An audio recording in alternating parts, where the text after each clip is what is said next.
When we return to our planet, the High Court may well sentence you to torture. He likes movies, we like movies. Septum Sin versus the world. Septum Sin versus the world. Septum Sin versus the world. Septum Sin versus the world. I'd buy that for $1. Greetings! You're watching Septum Sin versus the World. I'm Septum Sin. This is Kotobuki Jake. Hey. We're here to show you what we got. Yeah. Show me what you got. I want to see what you got. Oh boy. Didn't think I'd put that in after last episode. Even though I did fit it in the last episode when we played the clips. Okay. Good times. So, you know, I had forgotten the last time. We had a lot going on. So, we do have a lot of fun stuff, so I guess I will show them off. I've got some smattering of some randoms, but I think this will be enjoyable. Some smattering of some randoms. Yeah, it's, you know, a little bit of TV, a little bit of anime, a little bit of movies. Good deal. Let's see what we got here. The first one is the Save Edition of Casshern Sins. Now, I don't have a lot of the original. This was actually, again, a kind of a remake in a way, or a rebrand of the series, of this original series. It's pretty old, actually. This ninja-looking guy, a sort of cyborg-like fellow, and he is, and of course, a dystopian-type robo-future. Of course. Now, I've actually got the live-action film, which is pretty fun. It's a pretty cool Japanese action romp. So I was really eager to see this. I'm curious. This is a darker one, I've heard, than the original. I don't remember whether I picked up the original or not. I don't think I have, but this will be worth checking out. Good deal. All right, this is definitely not the darkest of shows. I think at one point you had upgraded this series, and honestly, I accepted one that's ripped, and I will almost certainly upgrade this at some point.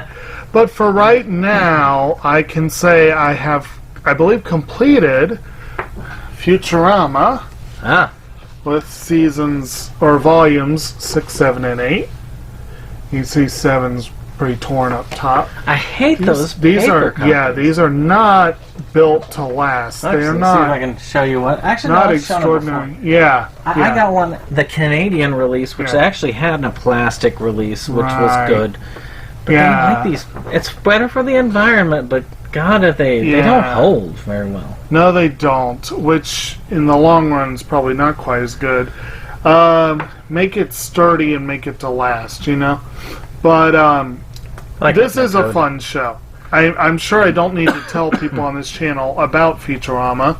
You've probably seen it, or heard of it, or something. And if not, Hypnotoad will compel you to do so right now.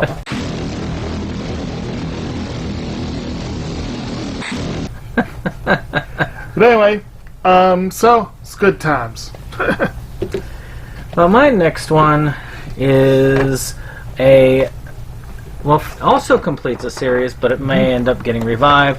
All these series seem to be getting revived from Disney. Of course. But these are the third and fourth season of Star Wars Rebels.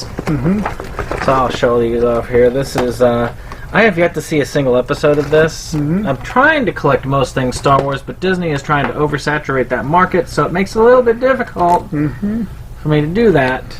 But it's just like they are starting up again with Clone Wars. Yeah. Give me a chance to actually finish watching these darn things. But this takes place, of course, during the time of the rebellion. So a little bit better. I mean, a little bit cooler there, a little bit darker. And I am curious. A lot of the lore comes from these particular series. I just need time to watch them. But I have been curious. This is complete, at least for now. No, the mouse doesn't care if you watch their product. They simply want you to buy it. That's because they're evil. So anyway, I had a handful of unopened, still wrapped Blu-rays, and so that is my theme for the rest of the day. And I'm starting with one that I have no flipping clue about it, but it's one he gave me. So whatever, we'll give that a go. And that is called Robot Jox. Ah, fun one. And that it says 2 men, 2 machines, 2 wild. Okay, Charles Band production. Okay, so that's a name I've heard a few times. Yep. I don't really remember. I think you just said this was people that you. All right, that's wrong. Jocks. I don't. That's know. different Robot Jocks. Yeah, I guess so. But so this should be interesting. Like I said, I know next to nothing about this, but yeah, what the hell? It's a good movie series. Okay. I enjoyed it. Cool. Oh, I think I know why I did that. I think it's in that Empire collection. When you're doing the next one, I'll double check. But let me see if it says Empire Films on the back. I don't see it, but that doesn't mean anything. No. But it is essentially a cool mecha series. I think they did pretty good with what they had. Cool. It's not horror. Alright, so speaking of horror, we have something from Metrogia Productions here, which had that terrible one that I did not too long ago, the Piggy something that I tried to block out of my mind, but it was a couple of fun things over there. And this one has a 2 short film collection, Storytime and Something After Midnight. I try my best to get a hold of as many of these short films as some of these like independently made films as I can, because it just, to me, if anything's going to disappear, it's going to be these are going to be the first thing to go, and that's kind of sad because it's amazing how much creativity. With the same thing with video games, it's the indie scene that all the creativity is coming from. The AAA scene has very little in the way of creativity because they play it safe. They rehash everything. I mean, shoot, look at The Lion King. From what I've heard, that was near shot for shot. No, it wasn't. A lot of it was. And what they changed, in some cases, baffled me. But, to me, people are trying to cash in on a sure thing. Sometimes people gotta try something new. Yep. And one day Disney will remake those. They'll animate them and then they'll do them in live action again. Nice. Okay. The anyway, next up we have I think all of these were like just either Walmart or Best Buy just discount bin pickups. But this one is part of the BBC Earth series. Oh, It's called One Life, cool. narrated by Daniel Craig. And this is one of those ones, I think it's a single special rather than a multi-part. And it basically just filmed over 3,000 days across every continent and every habitat. One Life reveals the bonds that connect all living creatures on our planet through a series of imaginative and vividly captured stories from the natural world. So basically, following, I guess they pick a handful of creatures and just follow them like through their life, basically. That's my understanding of it.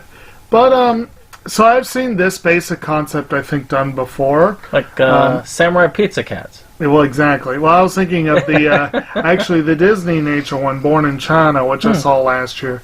But this, I love me some nature docs, and could be pretty good. Well, I mean, documentaries, it's always a fun thing to put in your collection. I think most collections, unless you're a documentary enthusiast, we end up skipping a lot of them by, except for the most famous ones. And there are a ton of documentaries out there. I think almost any collector could use more documentaries in their collection. Well, like I said, unless you're a documentary enthusiast, then, well, probably you want something else. Alright, so this is another anime, which I think you have, Sentai one, which is Campion. I don't know much about this particular one. Neither do I. It's 13 episodes, so I've got the whole series on here.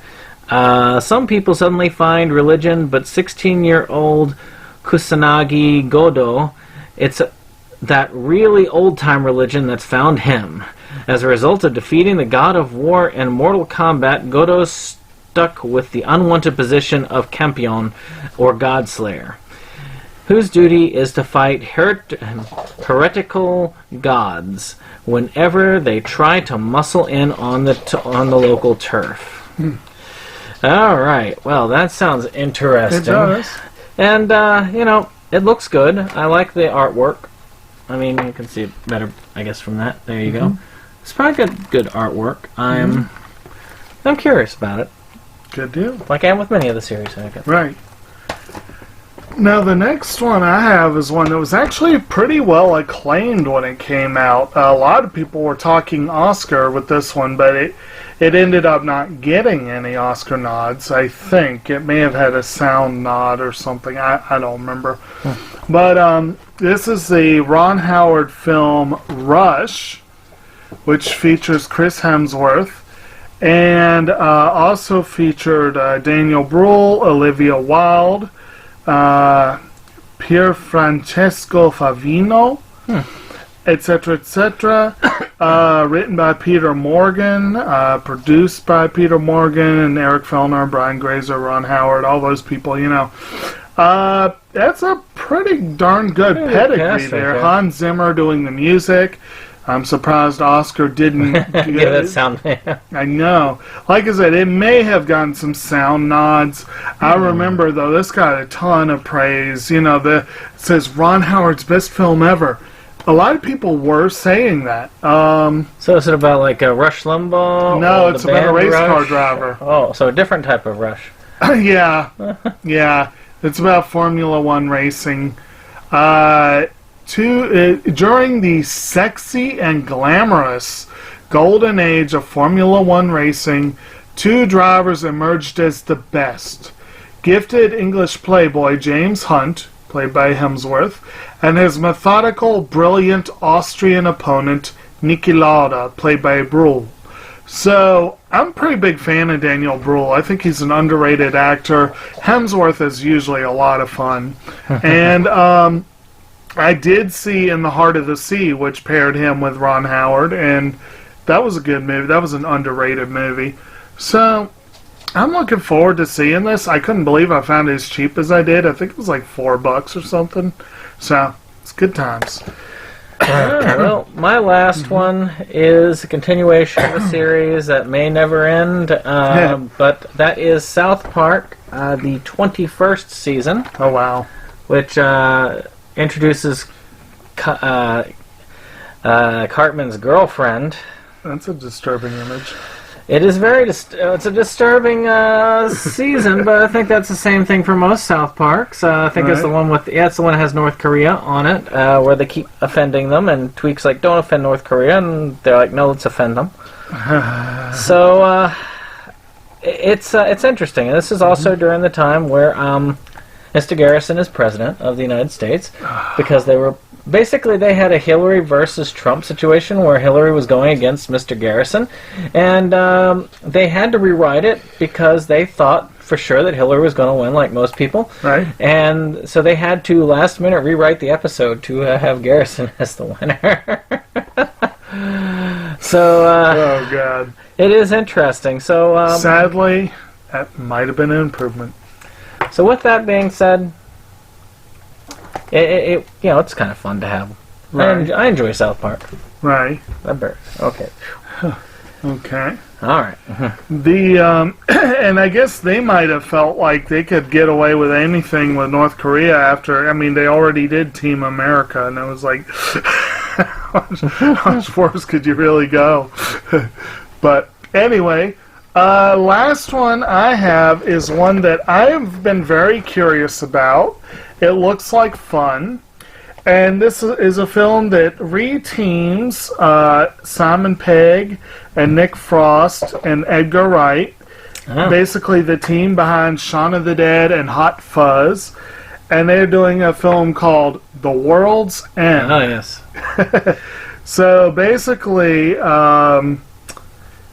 20 years after their first epic pub crawl attempt, The 5 Musketeers reunite in their hometown to complete the ultimate challenge. One night, 5 friends, 12 bars, a boozy quest on which only the strongest will survive. But after a bizarre series of encounters with the out-of-this-world locals, they soon realize that reaching their final pub, the World's End, may be the least of their troubles. Oh, yeah. So, it's a could be fun interesting. film. You know, that's one of those that came out in a year where they had, again, you know how Yeah. it is, where they will do multiples of the same idea. Right. And This Is the End came out at the Right. same time. And out of both films, I actually liked that one better. The ending of that one I liked much better. But they're both funny films. They're both entertaining. And you got to look at the cast here. Not Oh, only man. Peg and Frost, but you got Patty Considine, Martin Freeman, Eddie Marsan, Rosamund Pike. I mean, that's a pretty fun cast and solid actors all around. So I'm looking forward to this one eventually. All right. Well, that's all we've got for our show, folks. So, I hope you've enjoyed our pickups. If you've enjoyed this video, hit that like button.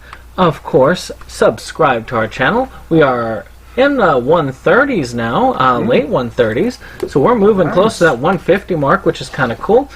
And, you know, slowly but steadily, we are winning them over, like one person at a time. But we're going to get there. We got 130 subscribers. That's almost 150. 139. Ah, okay, that is closer.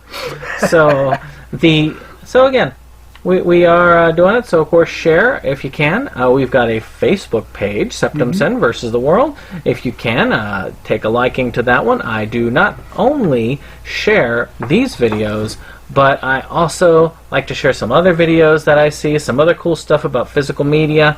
No politics involved this time, except for maybe the scam few that has to do with physical media, but only physical media. So What's up, Anderson? I hope that you enjoy. And we will see you on the next one.